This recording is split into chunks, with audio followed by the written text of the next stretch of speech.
Welcome, everybody, to another episode of This Whole Everything. My name is Yule. On the other side, I have Lewell Stamp. Hello. Say hello. For anybody new to this program, I know that there's going to be people that are new to the show, or I hope.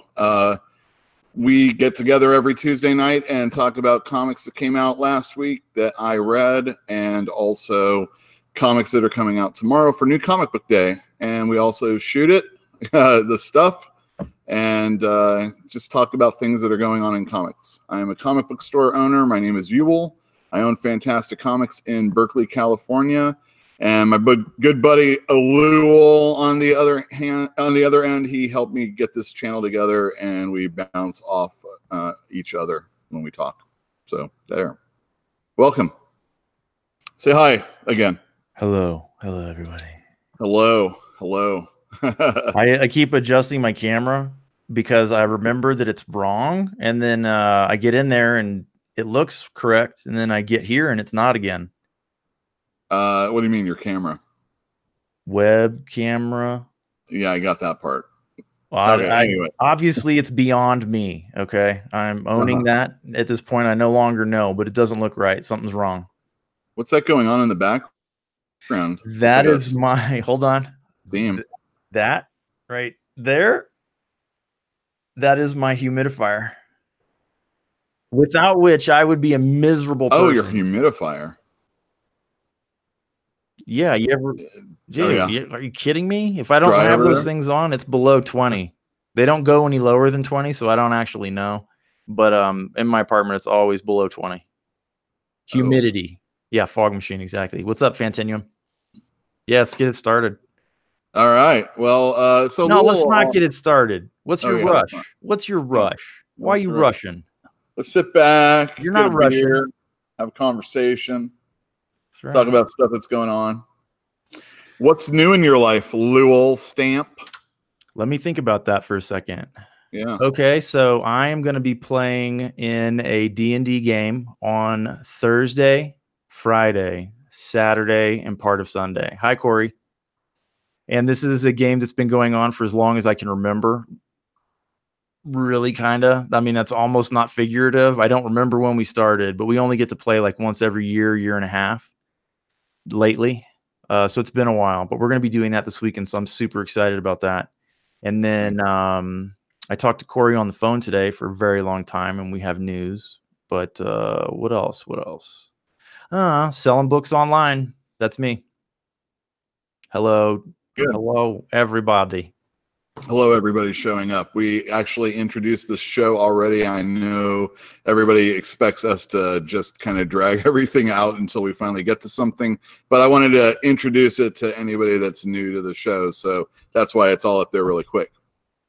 Yeah, also, well, so I personally have been trying to pimp this show out, and there is a program on YouTube called Discovery Bay Comics, and what they do is JB has noticed that there is a whole bunch of YouTube comic book shows that are out there, enough so that he can have a daily update of it, about what's going to be coming out, and people send the videos that are coming out and stuff like that. And if it's like clockwork, he definitely posts it. So you should check out Discovery Bay Comics on YouTube if you want to find out new programs to watch. There's all sorts of like unboxing, obviously, and there's some other kind of comic stores that are doing stuff. Anyway, there you go. See what it's like on the other, see what it's like elsewhere in America and maybe elsewhere in comic books. So when did they spin off from Pirate Bay? I don't know anything about that. Okay. Yeah. Okay. So is that still going on? What, Pirate Bay? I don't think so. I never used it, so I don't really. It always seemed like it was down if I ever was looking at it for Pirate Bay. Yeah, it's always under DDoS or whatever. I don't know. Yeah, I didn't. Not me. No, thank you. There was one time we didn't have it up on Chrome. And I think Courtwright brought it up to see if like there was something that could be downloaded, when he got home, not at the store. We don't do that here. Anyhow, he was looking it up, and since it wasn't on Chrome, there was like some commercial that ran, and I think it was like a porno ad. And I was like, turn that off. It's horrible. Not cool. That was then. I think there was some pretty bad stuff there. Yeah. Well, I personally never had to use it. I've always had money just dripping with it. You're just like HBO all day. Oh, yeah. I've never once thought about how much something costs. Not in my life. Never. No. Money is for plebes. Those of us that have it, we don't like to talk about it. Yeah. Other than it's just like flaunt it, just kind of like I overpay for everything. $200 tax. I absolutely refuse to tip. They say poor people make better tippers than rich people because they understand more what a tip is worth. There was a story I heard about some ice cream line where, everybody's waiting to get their ice cream and the person up at the front's fumbling for like a coupon or something like that. Oh, I think I'm going to blow this story now. I think I know the story, but I want to hear it from you. He's like this person's trying to get this coupon out, and finally someone's like, behind's like, God, I need my ice cream now. And they're like, here's the 40 cents that you're going to be saving on coupons. And it's Bill Gates. He's richer than anything, right? Yeah. Did he buy them all ice cream? What? I mean, is he really fumbling for change? I don't know. It was like a Ben and Jerry's, I'm sure, right? You want to save some money. You know who, oh God, what is that physics dude's name? Neil deGrasse Tyson. Oh, yes. Okay, so Neil deGrasse Tyson, he said at one point in time, hey, for the most part, I'm not going to stop and pick up a penny. I'm not going to stop and pick up, but maybe I'll pick up a nickel. I'll definitely pick up a dime, and a quarter is a sure thing, right? Sure. But he draws the line somewhere between a penny and a nickel. Maybe he won't even pick up the nickel. I'm not real sure. It's between a penny and a dime, closer to the dime probably. So he then extrapolated what he makes what he's worth, with Neil deGrasse Tyson is worth financially compared to what Bill Gates is worth financially.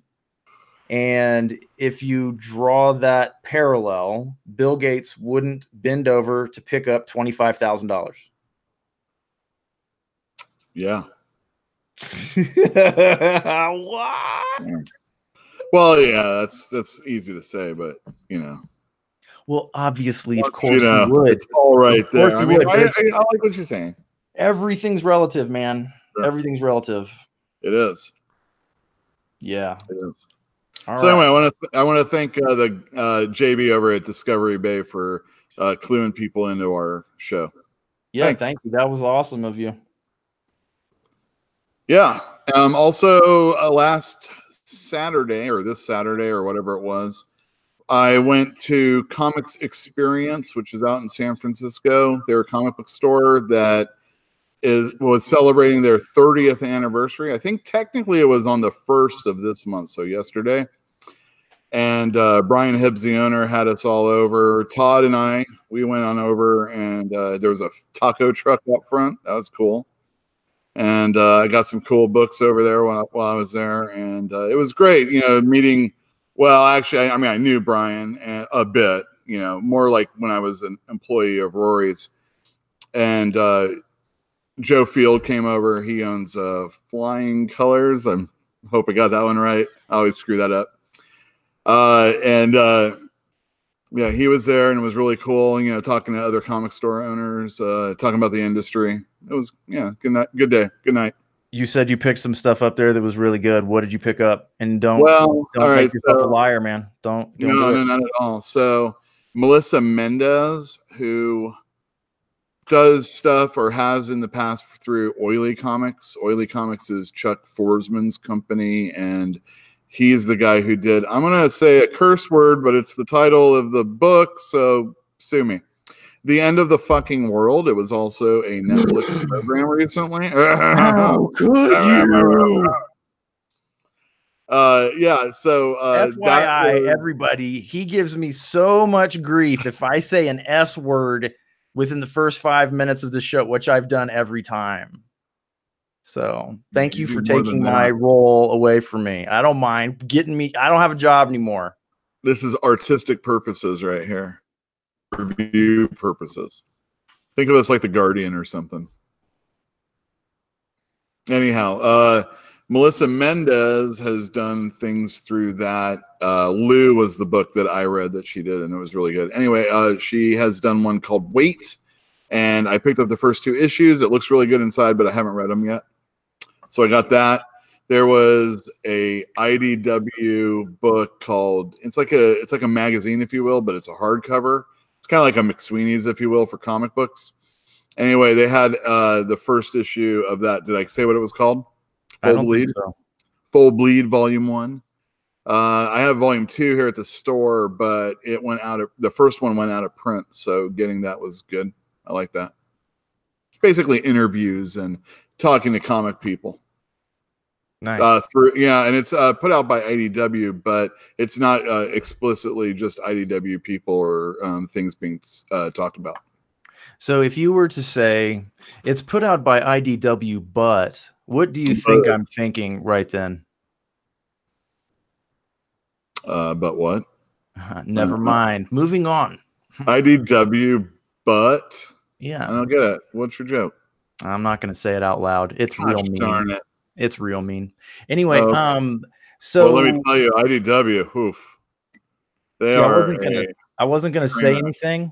I wasn't. Yeah. Well, I was. I mean, I will. They've upset me actually. What did they do to you? All right, so it's kind of like everything. You get your solicits, and they're going to pimp what they want to let you know about. And IDW is doing Marvel comic books that are geared towards kids. And one of the new ones they're doing is Black Panther, which comes out tomorrow. And they're like, Kyle Baker's going to be doing this. And, I read the ads for that and I'm thinking, oh, this is really great. I've always wanted to see Kyle Baker do, Black Panther. That would be great. But of course, I get the book in and all he's doing is writing it. I look on Mobi, which is the point of sale service that we run our comic book stuff through. And I look at the first issue of Black Panther, and sure enough, there's Kyle Baker's name as writer, penciler, and cover artist. And it's not like that. And it may have changed. It may have been mentioned when it changed. I'm not sure. But, you kind of set your numbers, according to what you think is going to happen. The only bonus about it is that this is like a returnable book, but very upsetting that Kyle Baker's not doing it. I mean, he is writing it and he's cool, but you're not really going to you're not going to the show to see Kyle Baker write a book unless return them all. Return all of them. I'm going to return. Well, I'll return all of them. All of them. All of them. Just right now. The principle. Yeah, it's the principle. I'm not even going to let people buy it. If people don't, nobody's going to buy it. Even if they don't, no. Don't. Just return them. I'm not even going to put it out. Yep. In fact, you know what? Later on in the show, we're going to take them and we're just going to throw them all across the room. No, return them. Well, I will. I'll return them after I throw them across the room. Well, you don't got to be a jerk. Oh, okay. Well, I'll put them out and sell them first. All right. Do what you want. Maybe Kyle Baker will do some comic book store. I mean, it would be one thing if he's writing something that's going to be, potentially a big deal. But some kid's first Black Panther. Way to go. Hold on. That's funny. All right. Talk for me, will you? About what? It's all right. I know what you want. So anyway, we were talking earlier. Are you off the phone already? There was no phone call. It ended. Oh. Well, we were going to talk about something anyway, and it had to do with the conversation I had with Corey before I ate dinner and then got onto this call. And that was the store down there closing, the comic book store, which had been around for how long, Corey? Do you remember? Do you know? And it was called Meltdown Comics. No yeah, more Meltdown meltdown. Comics. No more meltdown. Well, yeah, they closed. Well, how long ago did they close? I'm not really sure. Why don't you take a look while I talk about them? Do you mean It's on a the shame. interwebs? Yeah, I can do that. You No, I'll talk do about it. You talk. No, you talk about it. I don't know anything more about it than that. Yeah.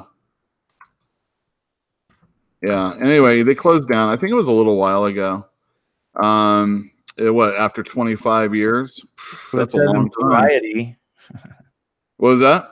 I said that's what it says in Variety. Yeah, 20. I don't know if they were like 25 consecutive years, because anytime I was going out to LA, it would probably be to like Golden Apple. Dude, it was on March 30th. Of this year? Last year. 2018. Yeah, last year. Yeah, there was there's been a rash of comic book stores closing over the last few years. We haven't really talked about that. Oh, now we got a phone call again. If it's Discovery, I don't owe them anything. Watch this. Fantastic Comics, you're on the air. Hey.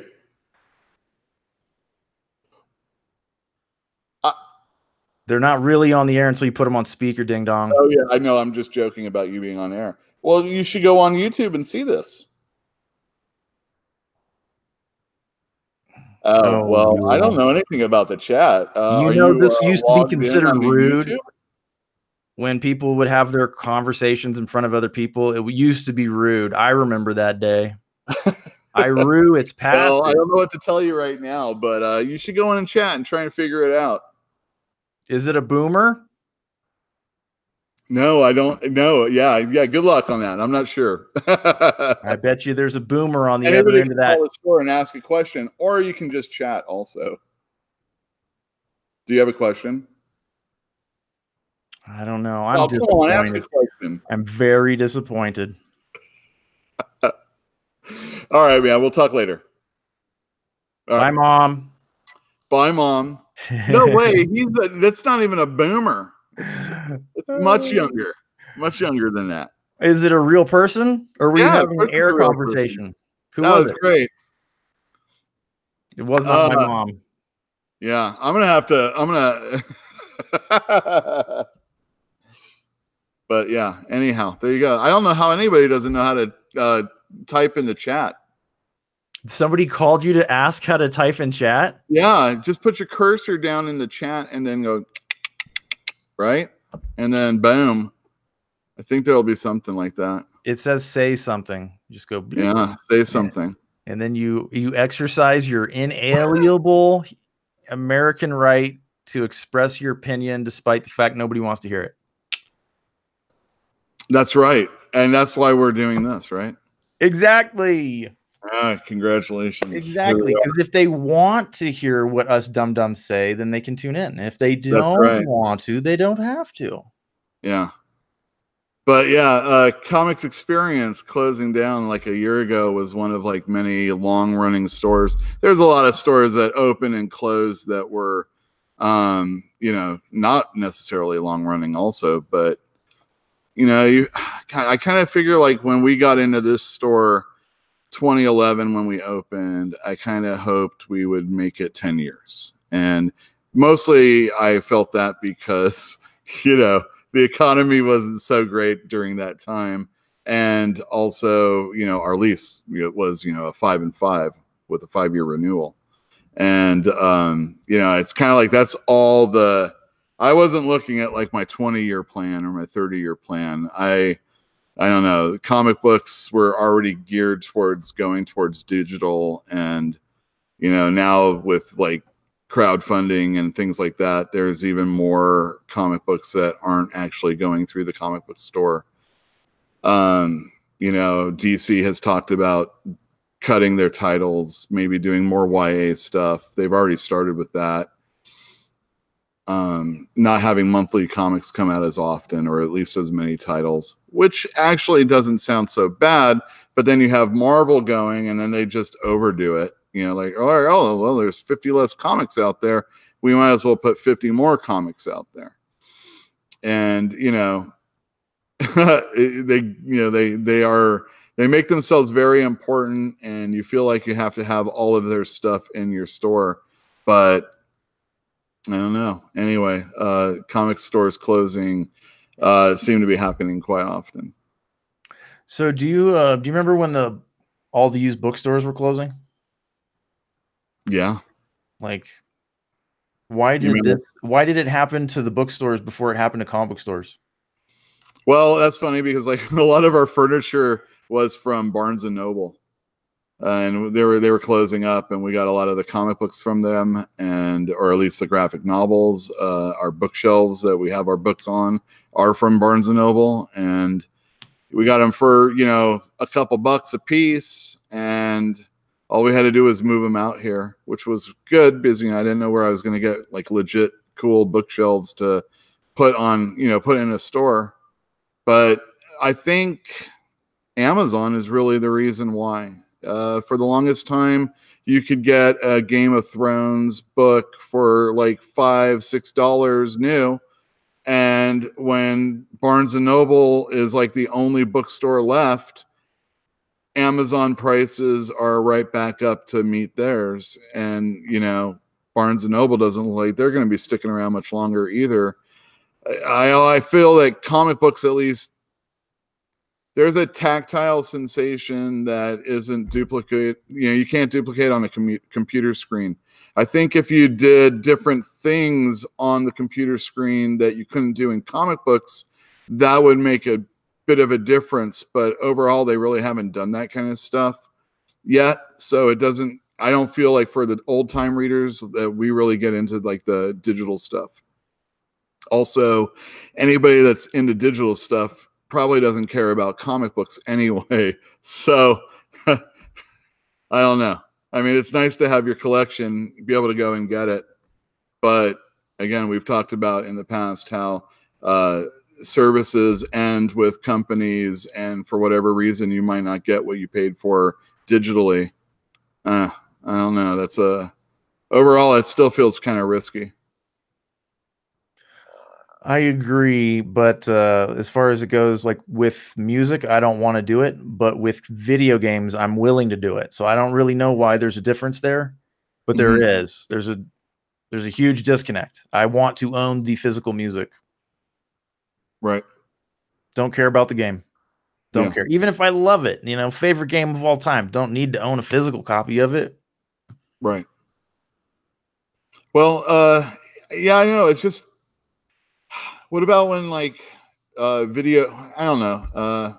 I guess you don't have to worry about new systems coming out and not being able to play your system, your old game because the cartridge is different. So there is that also. But again, there have been people that have been they have gotten in trouble for whatever reasons, and they have been locked out of their accounts. There have been people that have bought stuff and then they don't have it digitally because contracts end with companies. And all right, here's one. DC Comics announced that their comics are all going to be on their streaming service. So DC Comics has a streaming service that you can watch the Titans on, Doom Patrol, Young Justice, old episodes of Batman the Animated Series, Shazam, and on that are DC related properties that aren't on some other system. And they also have, if you're on the computer and you're watching this awesome stuff, you can also read the comic books that they put on. And they are announcing basically putting everything up.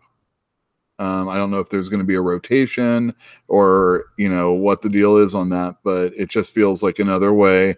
I mean, you'd be stupid as a company if you don't do something to try and, make yourself, be able to stick around going forward.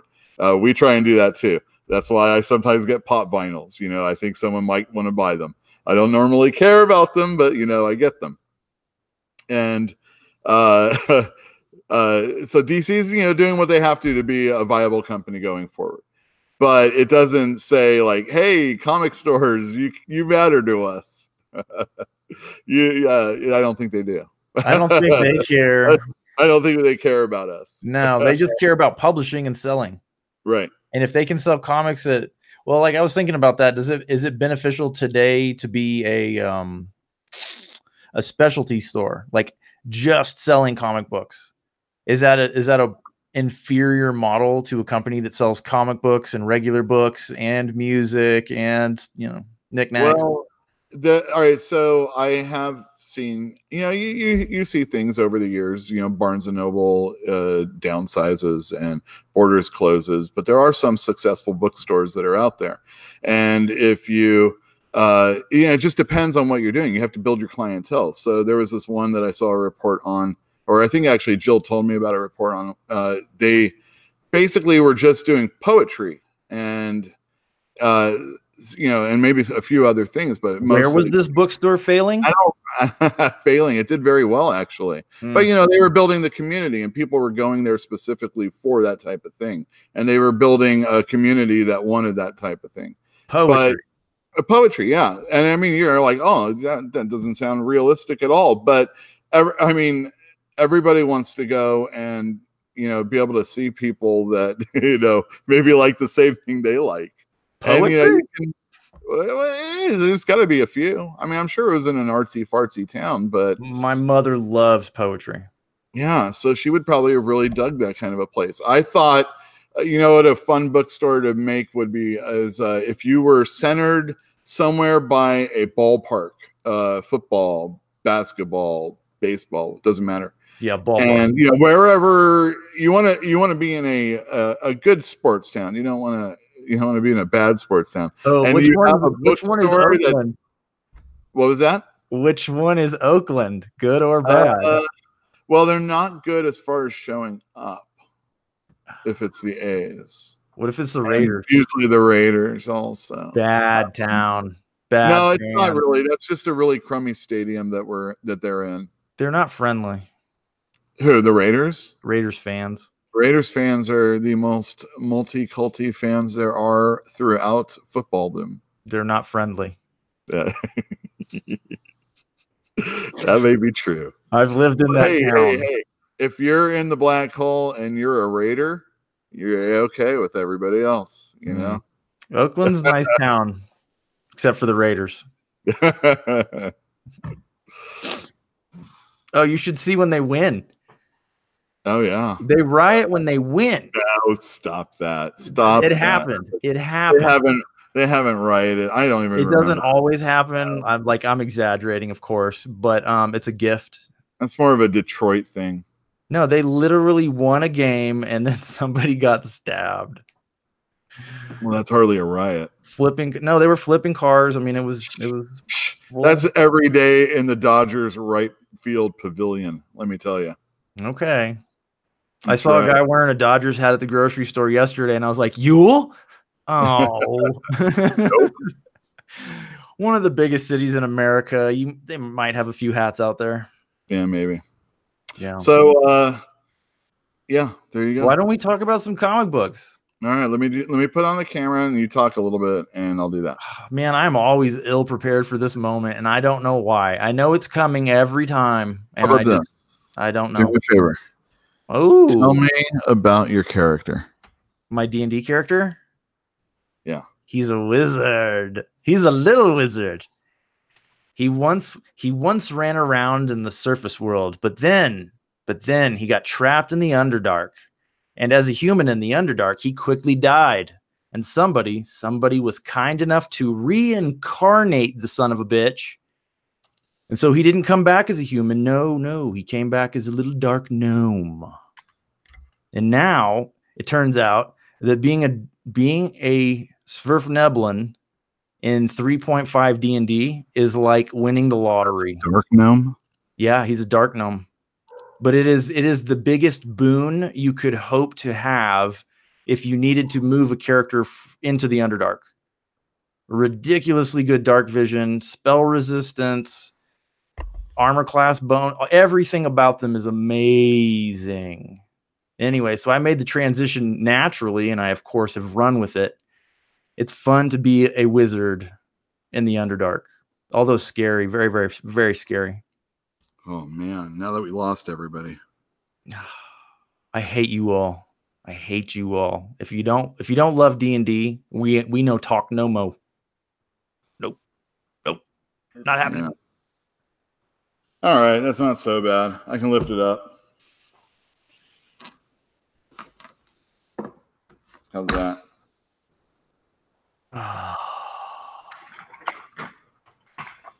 Sorry. All right, very good. There we are.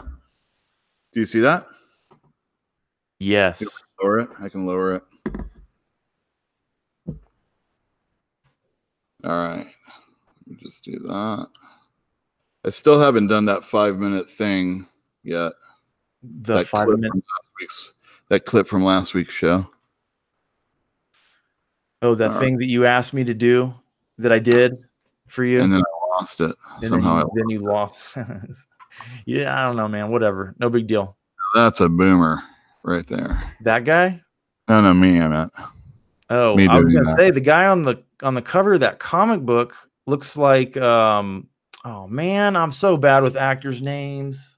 Shit. Oh, yeah. I'll remember later. Channing Tatum. Ooh, I don't know who that is. Also, I'm not looking at chat right now. Oh, I'll do that for us. Hold on. Fantinuum is the best game I've ever played in my life. Wait, what is? D&D. Oh, yeah. Definitely. I'm going back. Still stuck in 3.5. Yes. We're not moving forward. I first played with my aunt, uncle, and my father. He means self. He first played with his self. I first played Dungeons and Dragons with my parents, my mom, or my father, and my aunt and uncle. Anyway, I know this sucks. I'm sorry. Why? Nothing sucks. What are you talking about? The only thing I don't like is that dog leash. Oh, you don't see you see the dog leash. There you go. How's that? Better? Yeah, I was kidding. I don't care at all. Anyway, but yes, we can see the comic book. Everything's fine. I don't see a problem, man. Let's do it. Okay, very good. Oh, sorry. All right, so that's Green Lantern. You're like, but Yule, that Green Lantern came out like a month ago. So say that. It came out like a month ago. Well, Yule, I was a little nauseated by the fact that the camera wouldn't stop moving. Oh, sorry about that. All right, so I'm going to tell you about the third issue of Green Lantern first. At the very end of that, Hal Jordan basically shot the villain that was in police custody, Green Lantern custody. He used his power ring to form a gun and shoot his victim, the person he apprehended. And we didn't really get an answer as to why that happened. And the very next issue kind of just had a regular Green Lantern story going on, and it barely really said anything about that incident happening. In this issue, and I don't want to tell you too much. Well, but before you begin, tell me who that naked lady is. Her name is like Vor, something like that. Does she have hair? Yeah, I guess so. Sorry, hit that. She has some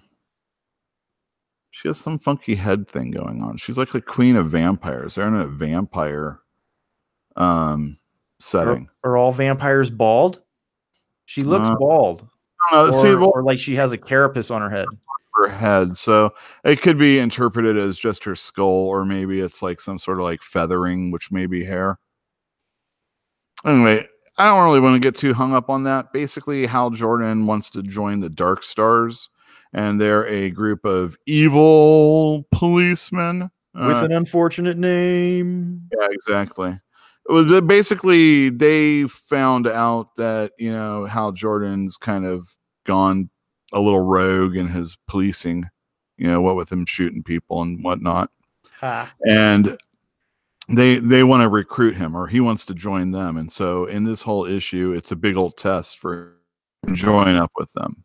There's a big cliffhanger at the end. I don't want to really tell too much, but basically there is a DC superhero that Hal Jordan has to eliminate so that he can finally be admitted to the Dark Stars.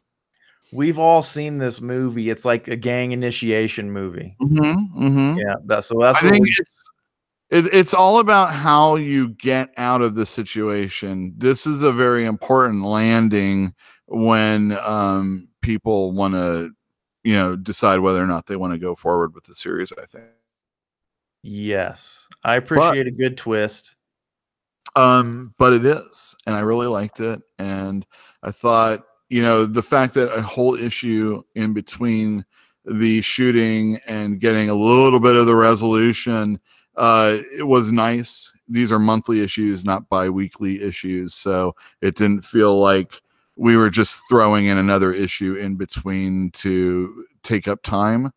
It was, that was a story, and finding out a little bit about that now, makes a little bit more sense. So I really liked it. Of course, Grant Morrison, Liam Sharp's doing the art. Excellent stuff. If I'm not mistaken, you've got a little soft spot for old Green Lantern, though, don't you? I like Green Lantern, without a doubt. I like Hal Jordan. He's probably my favorite Green Lantern. But I wouldn't say I necessarily have a soft spot for him. I do for Grant Morrison, though. That's not a soft spot, Yule. That's what is that psychedelic stuff on the cover behind him? Good question. I guess it's a planet, maybe? Planets? I would like to visit that planet and taste its water. I think that would be fun. Okay, very good. So we have Amazing Spider-Man number 18 came out last week. There's a lot of glare on that, or am I wrong? It is a lot of glare. I agree. No, it's actually the cover. Yeah. Well, yeah, the covers are, how they are when we used to shoot the other videos. Yeah. This is continuing the Hunted storyline. I'm going to really quickly run that one down for everybody. Please. Basically, Kraven the Hunter, an old Spider-Man villain who hunts animals. He's a big game hunter.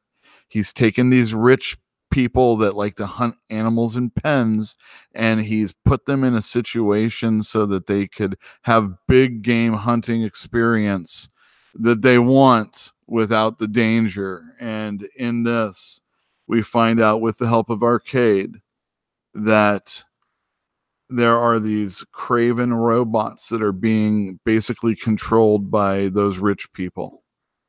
And there's a nice little scene where you see the technology being introduced to the fat cats that are going to do this stuff.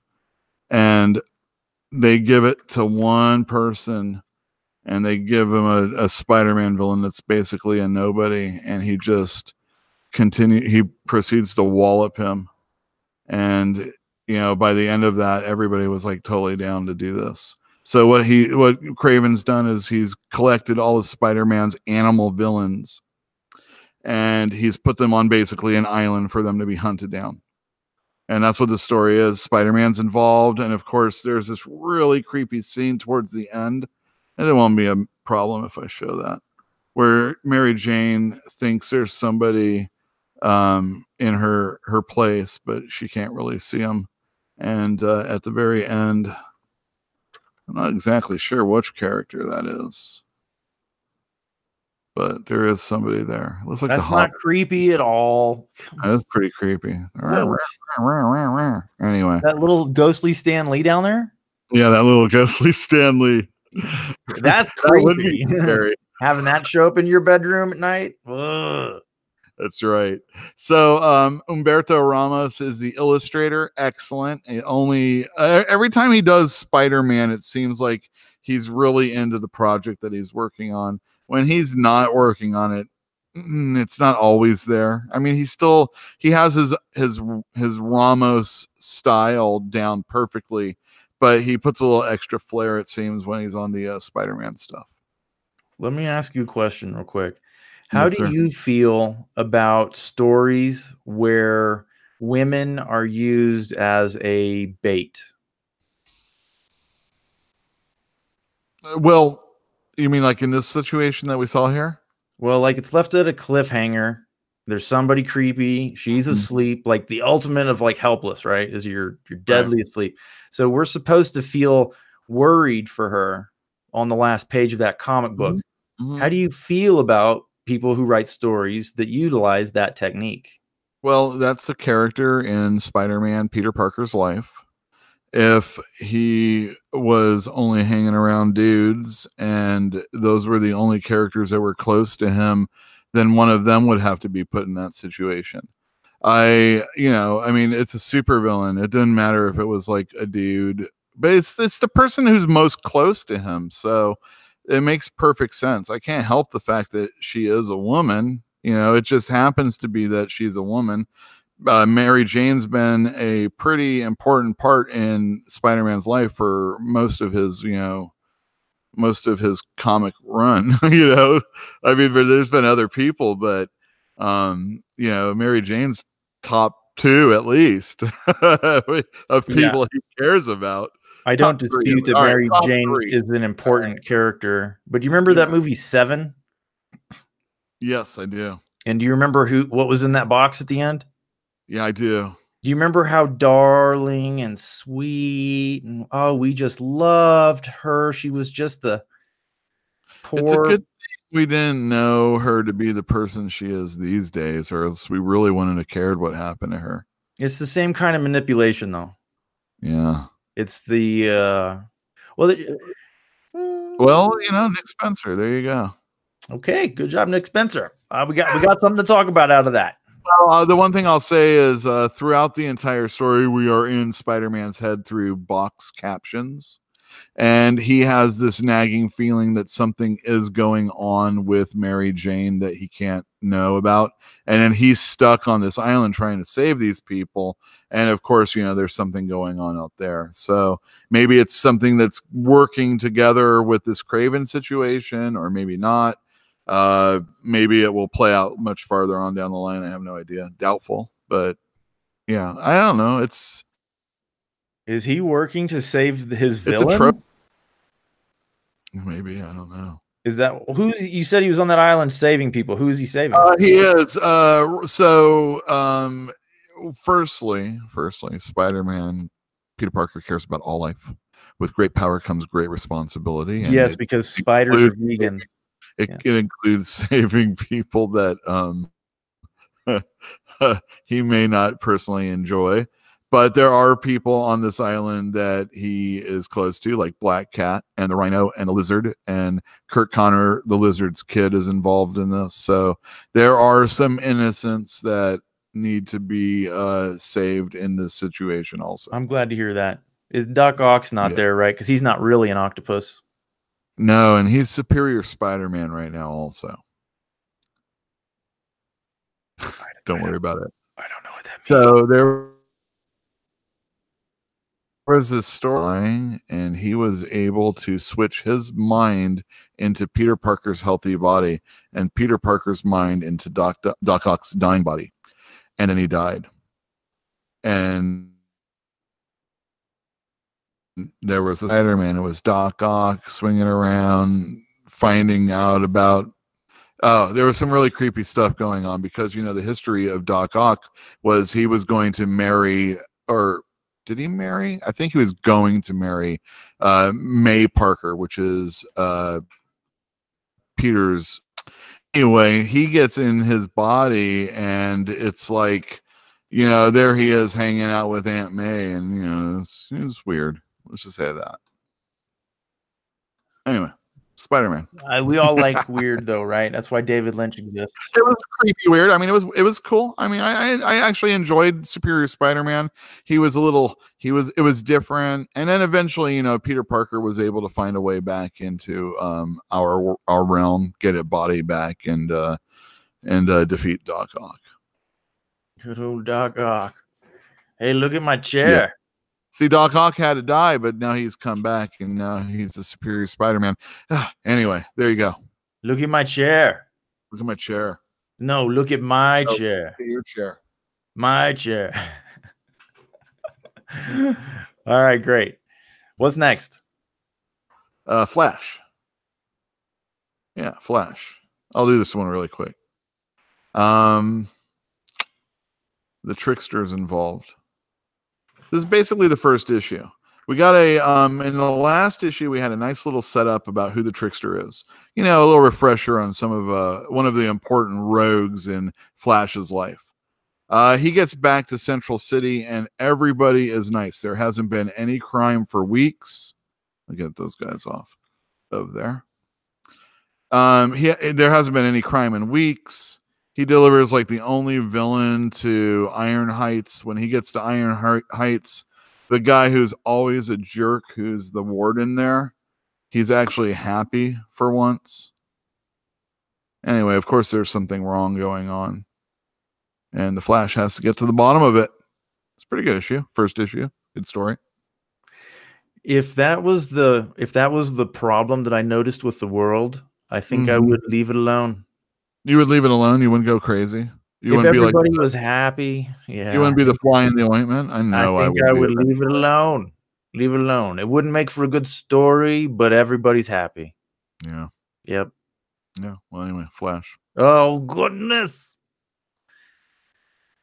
Oh, Black Hammer, Age of Doom. This is number 9. Dean Ormston is back doing the art. He is so good. Yeah, he is really good.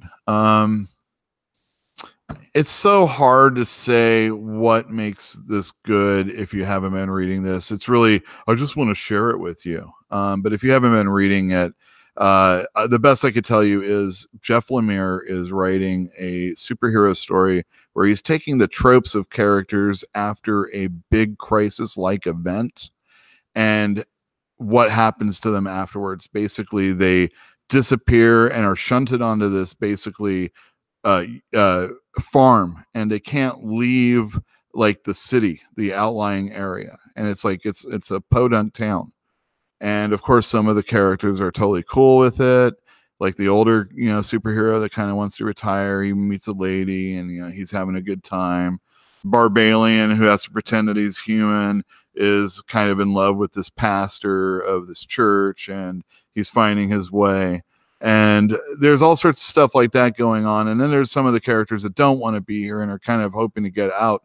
Actually, Black Hammer, who is one of the people that were put onto this farm, he ended up dying. And this is kind of like the story about him, his friends that got here, and also his daughter who recently has shown up and trying to save and find out what happened to her father, save her friends, her father's friends.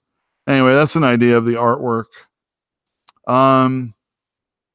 There have been some events that have occurred lately that have changed their world altogether. And they kind of like the Flash are living in some idyllic settings. Except for Abraham Slam, who gets beat up by some punks, jerks. Look at him just lying there. That's what they get. That's what he gets for fighting back. That's what he gets for being like, you young punks, stop being that way. Excellent issue, as always. Great artwork, as always. This is one of my favorite books. And if you haven't been reading it, there are 3 trades and 2 collections of some miniseries that are tie-ins. They are excellent, excellent, excellent. Great stuff. I just like to look at Black Hammer, like just looking at the panels for a while. It's just nice to look at. Yeah, it's good stuff. Good characters too. I like it a lot. It's for adults. I mean, you don't want like just kids reading it, so it's kind of like a grown-up superhero book. But man, it definitely is one of those books where I usually say I don't want to read a superhero book if like Superman or Spiderman can't be in it. You just want to have a belief that those characters might come in and that they're part of a bigger universe, so that you don't really care about superheroes very often when, they don't have that connection to something that you've read for a long time. But Black Hammer from the very beginning just is been really super awesome. The characters are well defined. And again, it's always a visual, smorgasbord. Even with the other illustrators that work on the books and the miniseries sometimes. Anyway, there you go. Yeah. So that's a TKO Presents comic book. I got this when I was at Comics Experience for that anniversary party. I also Is it got a just bird. me, or is it taller than the rest of the comic books? It is taller. Check that out. Why did they do that? So it will stick up above other comic books? Because they hate me. That's why. They do it. I'm gonna take this off. Sorry about the camera work. I know, really. So TKO has a very interesting premise. You can go online and read any of their very first issues of any of their series right now online. Just go to TKO Studios, I guess. Oh man, you're gonna have to remember to put that in the description, yeah. Okay, I will. Well, I put the name of the title at least down Oh, already. come on, be a man, put it in there. What they do is they put all of their comic books, they're all miniseries, and they've all been produced already. So when you are ready to buy them, you can get all 6 issues of them all at once. Or if you're the kind of person that wants to get a collection of it, they do soft cover collections, graphic novels. What they also offer is a box that you can put your comic books in, or that it comes in. The one thing I'll say is this box is not sturdy. It's thin. You can see it's thin. Yeah, I get it. I know the material. Yeah. It's nice. I mean, it's got a spine. It's got the title on it. It's got some graphics. But if I was going to go and just get all of them, I probably would just get the trade. There was a sale going on for this, so I purchased this instead. Plus, I like comic books more. Anyhow. I don't know, man. I love having spines. Yeah. Like, bookshelves are meant for spines. Yeah. Sorry. Yeah, that's awesome, man. Keep it up. Sorry. Do it some more. All right, stop it. Okay, so Goodnight Paradise is written by Joshua Dysart. I really like his work in the past. This is a pretty good book, too. It has artwork by Alberto Ponticelli, and I do believe he's done like Hellblazer and other Vertigo type stuff. So he's a pretty good illustrator. And this story, I don't remember the character's name, follows this bum around Venice Beach. There he is. And we live his life. You know, we get to see what it's like. He goes to his friend's house who lives in a van. We've all seen this. Man, I remember that one street we lived down, or that was down by our house, where there was like a row of motorhomes that were, it just smelled so bad. It was horrible. We'd have to walk past that to get home if we went by the liquor store. Anyway, we get shown his life, meet his friends, and then he is hungry and goes into a dumpster to find some food and finds a dead body of a young woman.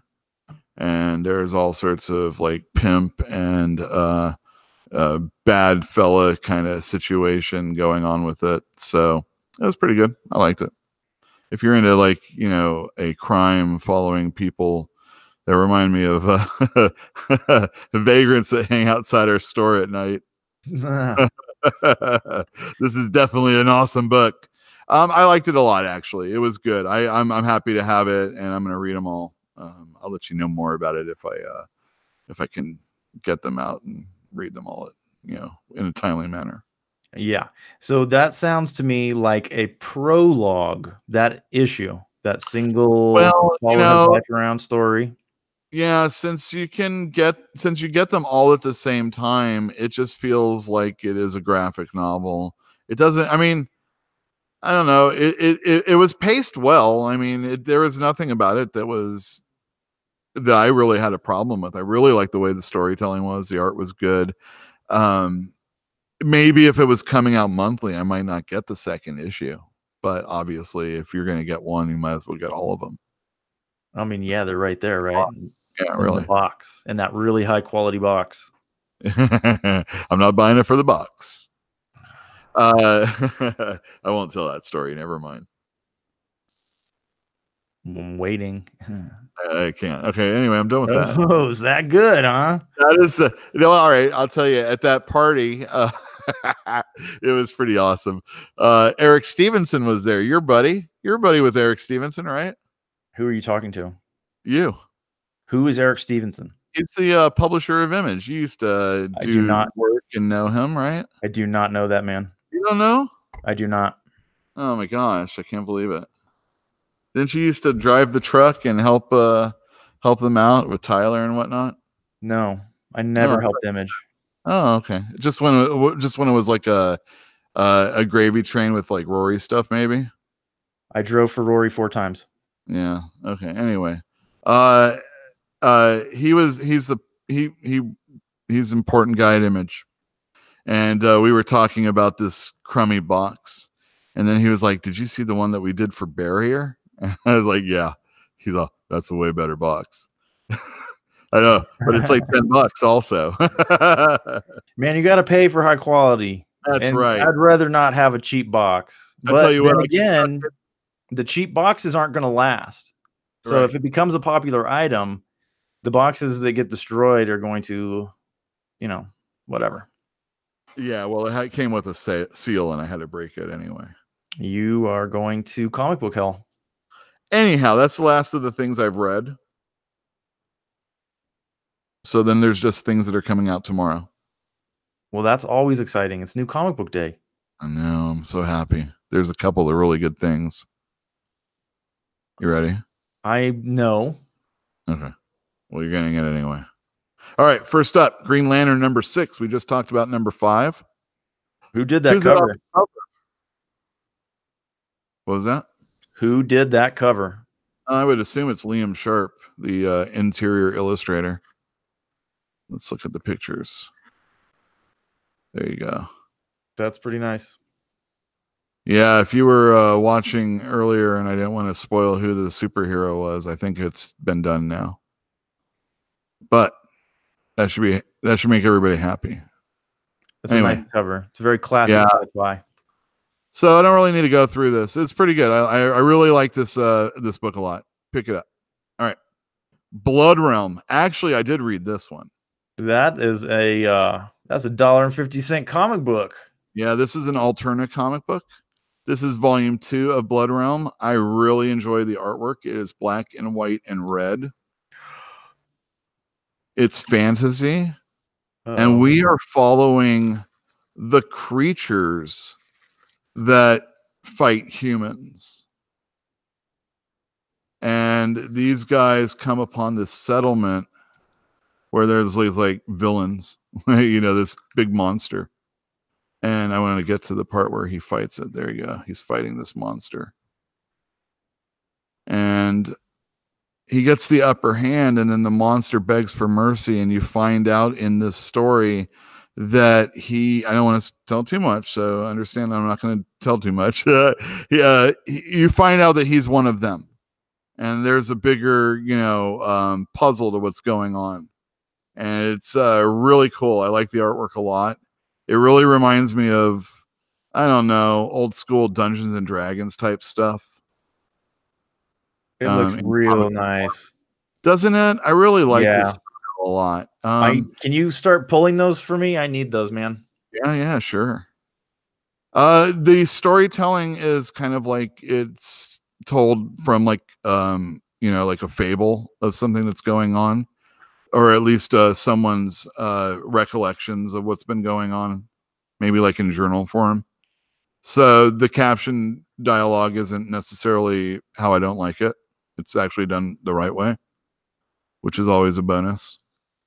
Yeah, I like it a lot. This is a good series. Only $1.50. I mean, how can you go wrong? There's going to be 3 of these. They're cheaper than one X-Men comic book. Yeah. Blood Realm. Hey, I think I know how you can go wrong. Not get it. No, I was thinking about how he got swatted. Oh, Peter Simeti, the owner of Alterna Comics. Uh-huh. He was on a live stream and he got swatted one time.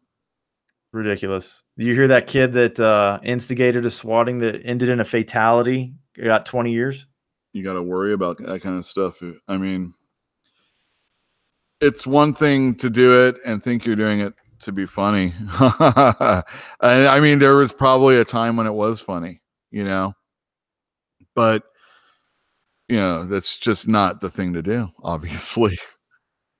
And the thing is I don't know. You don't even know who really did it. I hope they get to the bottom of it. I would love to find out. I would love to. I don't know. Maybe it's for my own, ghoulish reasons to want to know. But there's like so much animosity towards so many people within comic books these days that it's so upsetting. I remember when I love it because it was Grant Morrison too. When I was working at Comic Relief, we had a superhero side of the store and we had an alternative side of the store. And what's alternative? Alternative is alternative to capes and tights. That's what it is. You have superhero on one side and you have alternative. And then Grant Morrison, who is, for the most part, a guy who did Invisibles and did Doom Patrol and did weird, wacky stuff like Kill Your Boyfriend for Vertigo. Here he is. He's going to come and he's going to do Marvel's #1 superhero book, X-Men. And I was like such a loudmouth braggart in the store. I was like, he's going to combine the two sides of the store, superhero and alternative. We're all finally going to be one.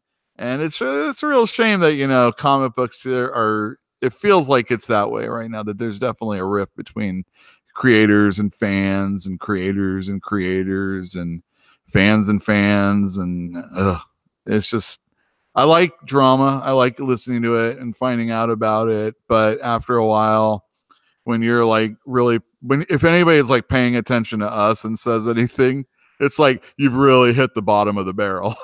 You know what I mean? Oh, did you hear what he said? Oh yeah, for sure. Like, oh yeah, really? I mean, I just own a comic store. I'm just trying to sell some freaking comic books. Buy Blood Realm. This is it looks real nice. I think like if you're a fan of fantasy, if you're a kind of person that was going to buy D&D or maybe like Rat Queens, I know there's no ladies in this, but you're following the monsters. I mean, that's pretty Grendel-like. I like that. That's good stuff. Yeah. All right, Justice League 21. I have not read yet. We basically sold out of number 20 and it's out of print. So Scott Snyder was saying this is like a really big storyline going on, and it has been a really big storyline going on. I enjoyed the second part as much as I did the first issue. There was a little bit more finding out what the superhero or what our Justice League is finding out about the other dimensions Justice League and how it may or may not pertain to their everyday real lives. Superman is trapped down below, and at the very end of the last issue, he is being confronted by the other Superman of the 6th dimension.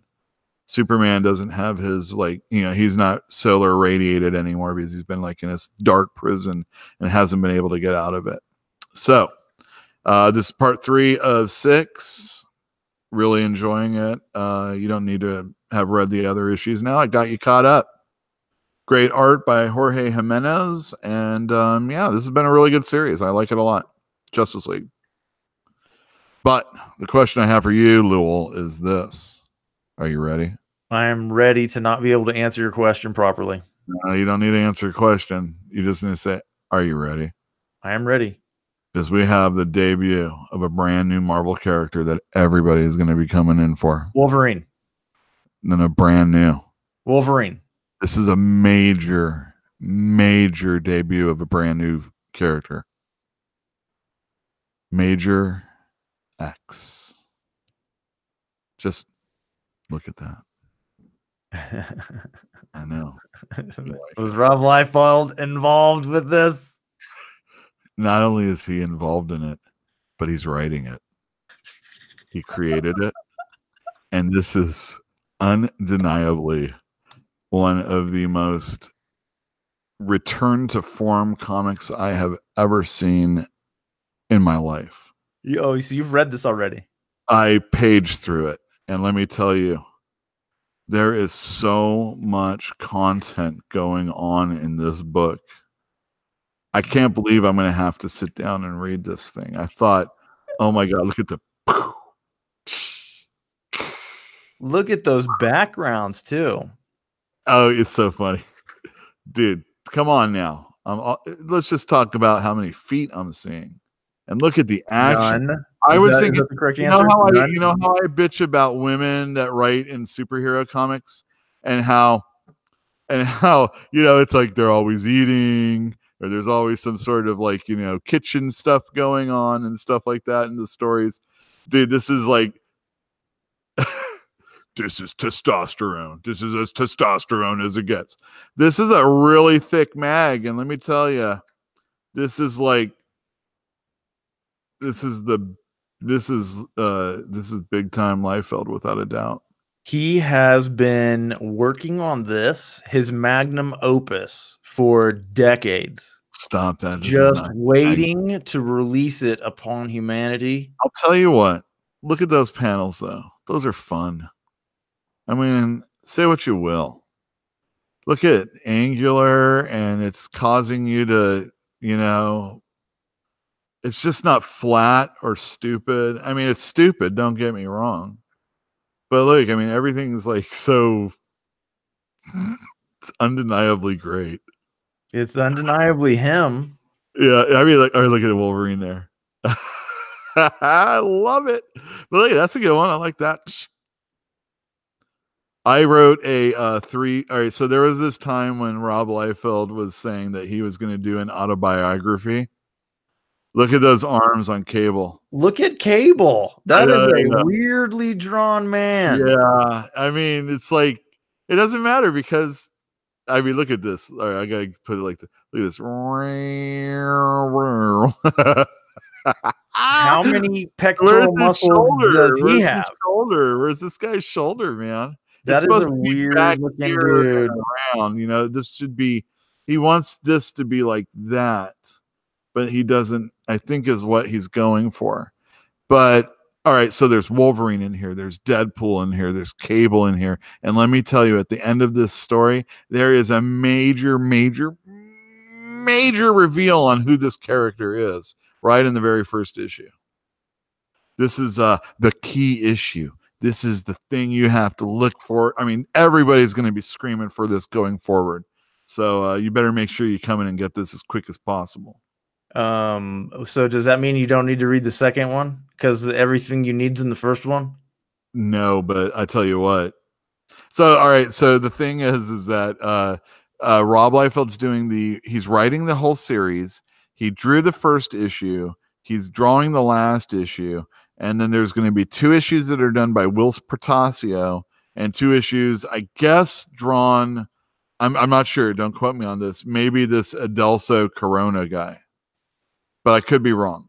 He's just an inker anyway. I know he has somebody that's going to be doing the other 2 issues.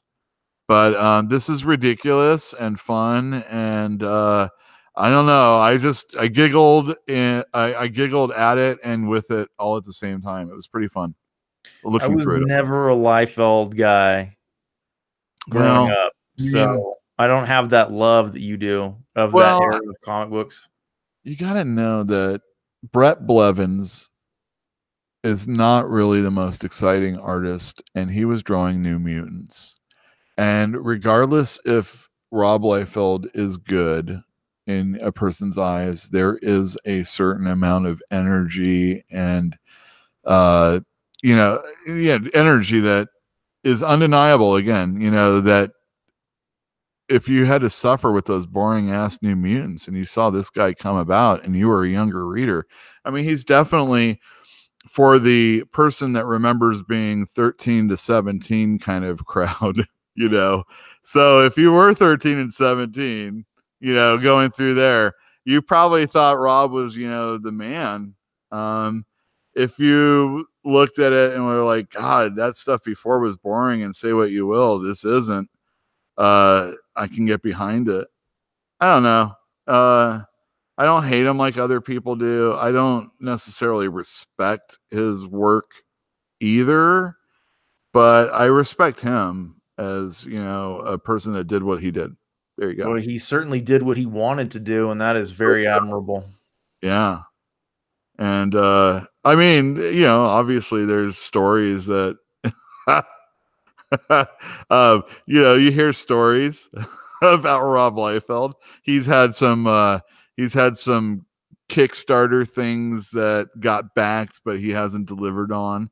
So, you know, there's some things that, you know, he's not the greatest of the great when it comes to that. But, you know, I don't hate him. I like Rob.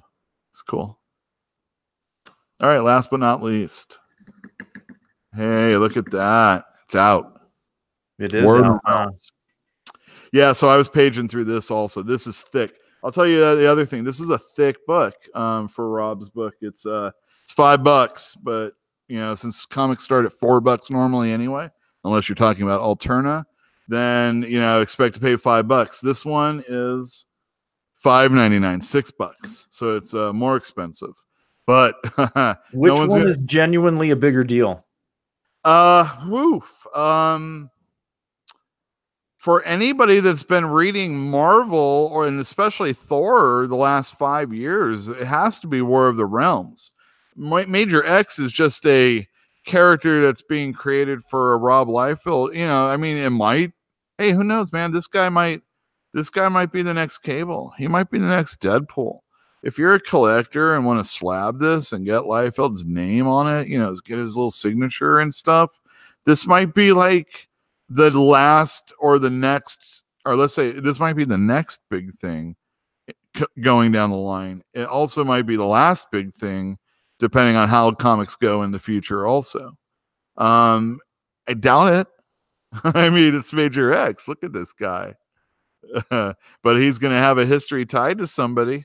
Maybe somebody on this cover. Ooh. All right, anyway. War of the Realms.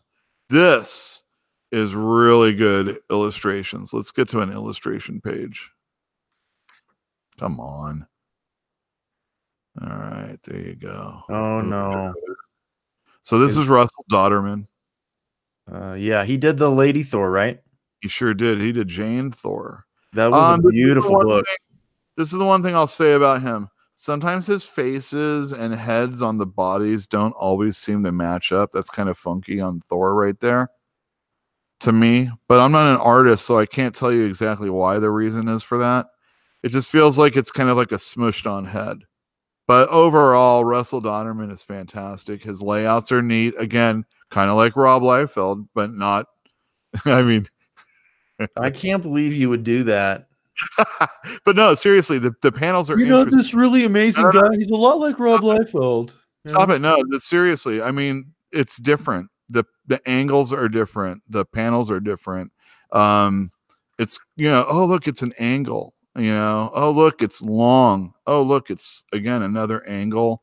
He's done flat on, you know, panels. Does a top view.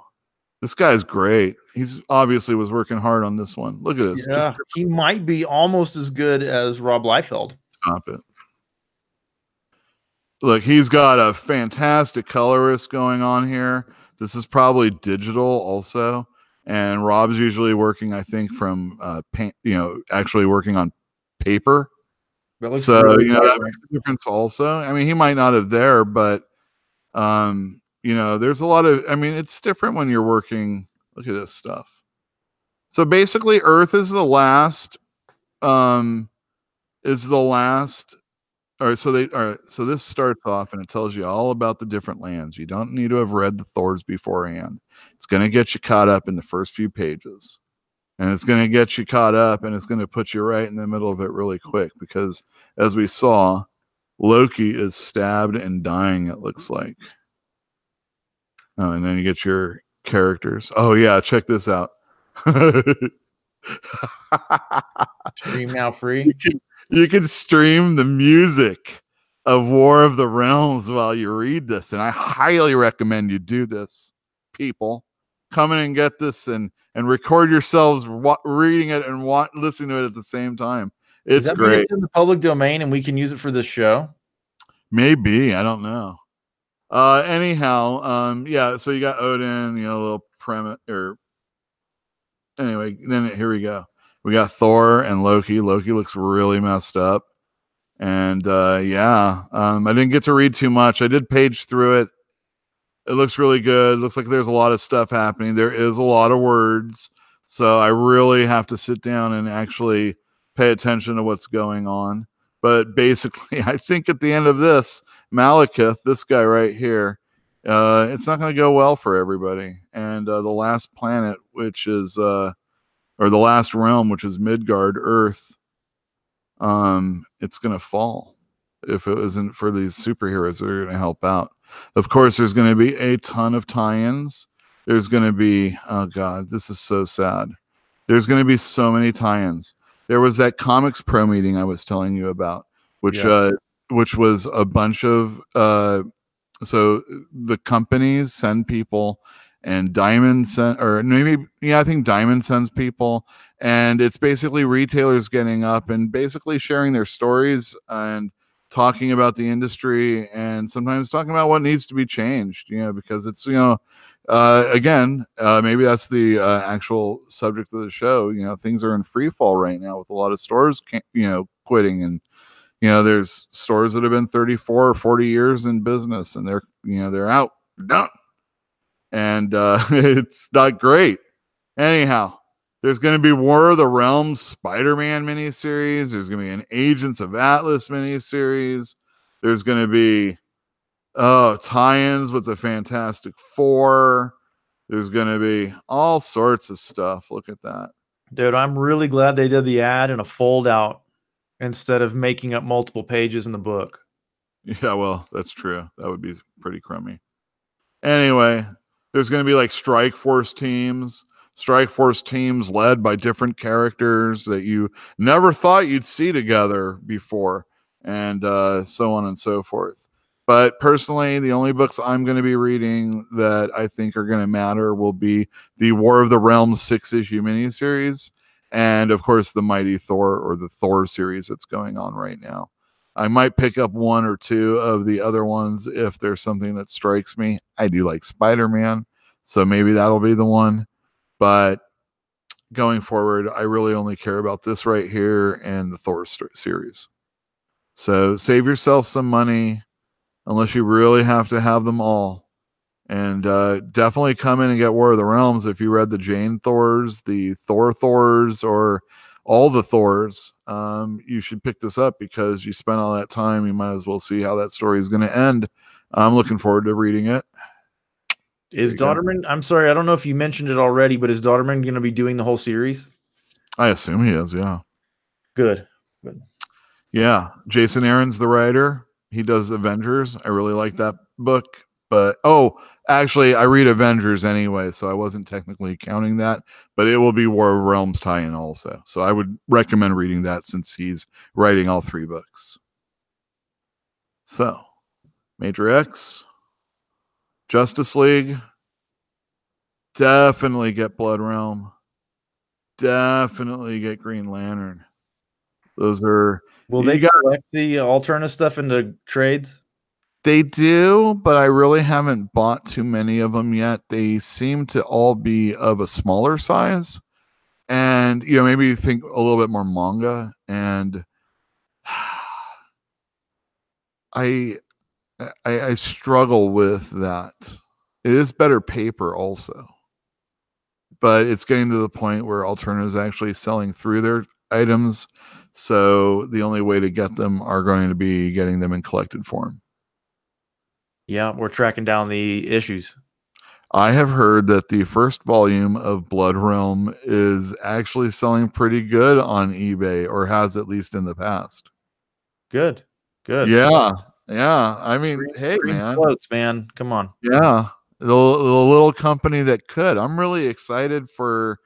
See, they're doing something different. They're trying to get, people to pay attention to what they're doing. And, I know they don't pay people like, DC does.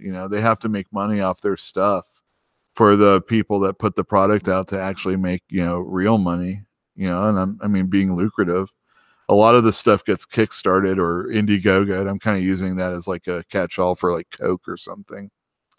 But Peter Simeti had a Indiegogo for purchasing their books recently, and they had a store one, so I got some of that for the store, and we'll be getting some of the items that they pick out for that. So yeah, definitely check out Alterna Comics and War of the Realms and Green Lantern. Those are my top 3. Probably put Justice League and Major X a little bit farther down, but it's a pretty good week for comics, even though there's not like a ton of stuff. There's some good trades that are coming out also. I definitely suggest coming into your local comic store, especially if it's this one. Especially if it's this one. Is there any chat going on or no? Oh yeah, they're having a field day right now. Was there anything that's I should know about? Well, they're right now. I think. Hold on, they're still talking about Alterna books. Oh yeah, Alterna. It is always a wait. What time is it? It's 10:20. We're right on schedule, Yule. Yeah, we're right on schedule. We have about 10 minutes if we wanted to make it an hour and a half. We might as well. I mean, you're done talking about books, though? Yeah, I'm done talking about tomorrow's books. Okay. Tomorrow's books and last week's books and everything that you will read. Hold on a second. Did you read anything that wasn't a comic book? Well, I read The Black Company with you. Yes. Tell me about that. Well, we're limited on how many minutes of material we can upload per month. So episode 3, which is chapter 3 for The Black Company, is going live on I think Thursday. If I can get it up on Wednesday, I'll get it up, but I don't know when the cutoff is. You know, it's like having cable. Your billing cycle. Whenever my billing cycle does the thing. Right. Gotta wait. But it's on YouTube right now. Yeah. So Eugene wants me to eat something stupid on camera. Is anybody interested if I were to do that? What's that called? Mukbang? Let's see. It's called You don't look like a mukbang girl. You got to say something. I'm stuck on camera, man. Oh, I'm sorry. I didn't realize you were stuck on camera. So I've got these things right here. All right, open them. I'll do it. All right. I'm a monkey. What are they? Eugene, where's Eugene? He's just over here hanging out. I would like a description of what those things are, because he does have strange candies. Yeah, he does. He usually you should wear a wig with pigtails. Okay. What is that, Eugene?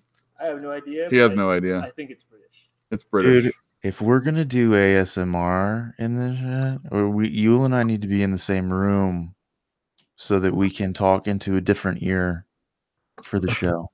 Yeah, that's right. Yeah. All right. So do you watch ASMR on Twitch? No, I've never. I tried to figure out what ASMR was. I watched it a few times. There was one of Harry Potter I saw. That should interest you. Basically, it's the chapters are broken down, and you have like, there might be a fireplace scene in one of the chapters, and so they have like, the fireplace licking in the, working in the background. So there you go. That's the ASMR I know about.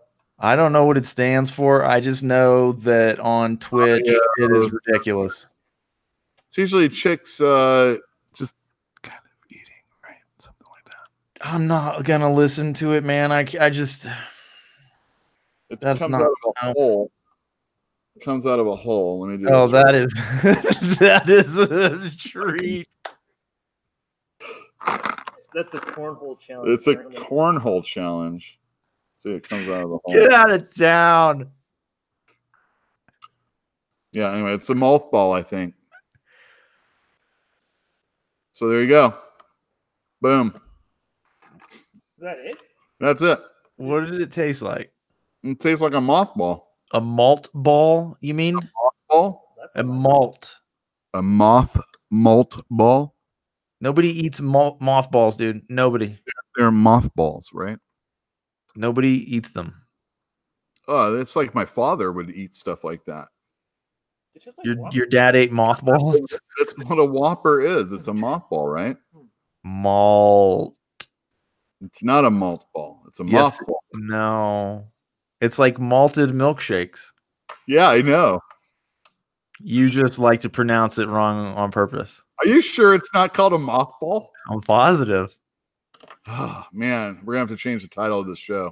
To what? Looking ridiculous. Oh. Do you want to hear the theme song? Okay.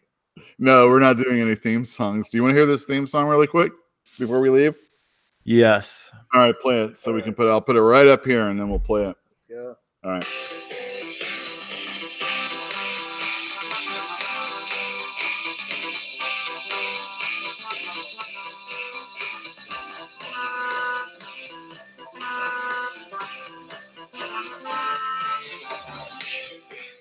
What do you think of that? Recognize that.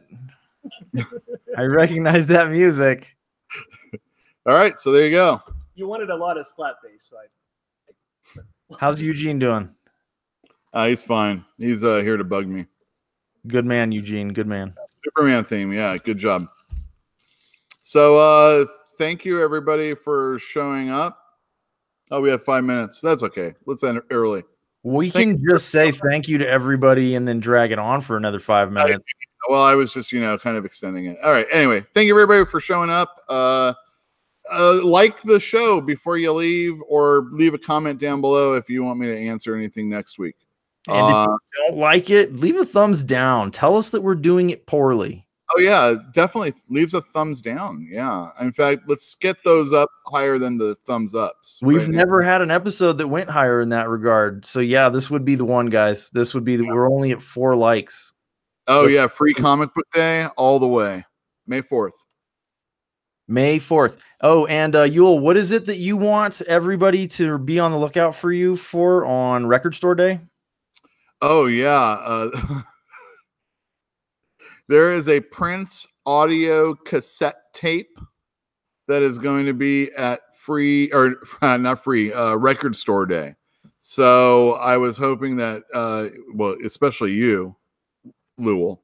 Yeah, I will be looking for it for him. So don't feel like you guys need to do anything for him. Yeah.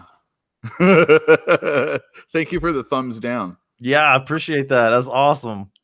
Yeah.